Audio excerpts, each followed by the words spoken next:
बहस की जा रही है। तेजस्वी पर धमकाने का आरोप लगाया गया है सीबीआई के अधिकारियों की ओर से। सीबीआई ने तेजस्वी का वो बयान भी पढ़ा है जो उन्होंने प्रेस कॉन्फ्रेंस में दिया था, जिसमें उन्होंने सीबीआई के अधिकारियों को धमकाया था। ये सीबीआई के अधिकारियों की ओर से कहना है। कोर्ट में सीबीआई की दलील हालांकि पूरी हो गई है। फिलहाल तेजस्वी यादव के वकील इस वक्त बहस कर रहे हैं। तेजस्वी यादव के वकील ने आरोपों को हालांकि सिरे से खारिज कर दिया है। तेजस्वी के वकील ने कहा है कि यह धमकी बिल्कुल नहीं है, सीबीआई का आरोप पूरी तरह से गलत है। और आपको एक अपडेट देते चले कि दोनों पक्षों की दलील खत्म हो चुकी है। दोनों पक्षों के वकील बहस कर रहे थे, लेकिन वो बहस अब खत्म हो चुकी है।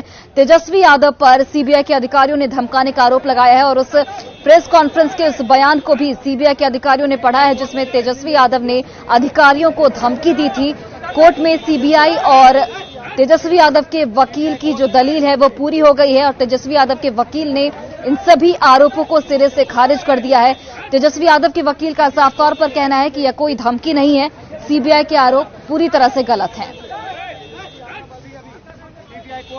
और इस खबर पर ज्यादा जानकारी के साथ दिल्ली से हमारे सहयोगी अमितेश जुड़ गए। अमितेश, दोनों पक्षों की दलील हालांकि खत्म हो चुकी है। इस वक्त क्या कुछ बहस हुई, क्योंकि आप कोर्ट में मौजूद भी थे, तो क्या कुछ बहस में कहा गया नेता प्रतिपक्ष के वकील की ओर से और सीबीआई के अधिकारियों के वकील की ओर से?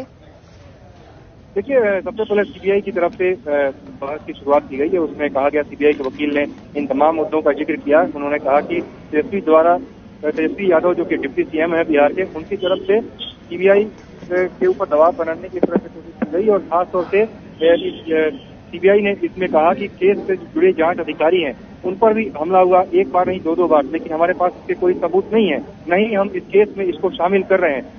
लेकिन इन तमाम इशू को उठाया गया। इसके अलावा प्रेस कॉन्फ्रेंस की जो बात है, प्रेस कॉन्फ्रेंस का जिक्र किया गया, जिसमें तेजस्वी यादव ने जो बयान दिया था उसको पढ़ा गया और कहा गया कि कहीं न कहीं सीबीआई को धमकी दी गई है और जांच को प्रभावित करने की कोशिश की गई है।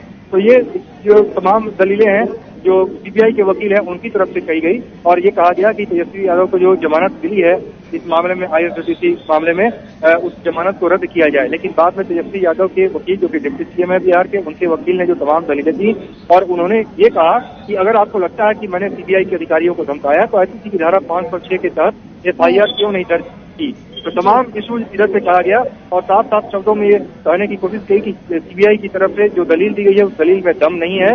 और तेजस्वी यादव के वकील ने यह भी कहा कि ये धमकी बिल्कुल नहीं है, सीबीआई का आरोप गलत है। तो दोनों पक्षों की तरफ दलील पूरी हो गई है। फिलहाल दलील पूरी होने के बाद अब अगले कदम का इंतजार किया जा रहा है कि कोर्ट की तरफ से क्या इसमें आगे बात रखी जाती है। अमितेश, क्या ऐसे में तेजस्वी यादव की मुश्किलें आगे बढ़ सकती हैं, क्योंकि उनके वकील की ओर से जो दलीलें दी गई हैं वो सीबीआई की दलील पर थोड़ी बहुत तो भारी नजर आती है? देखिए, इसका फैसला तो अदालत की तरफ से होगा और खासतौर से राहुल रेवेन्यू कोर्ट में जो सुनवाई चल रही है उसमें अब दोनों पक्षों ने अपनी अपनी बात रख दी है और उसके बाद देखना है कि आगे क्या इसमें अदालत की तरफ से कहा जाता है। राहुल रेवेन्यू कोर्ट में इसमें सुनवाई अभी चल रही है।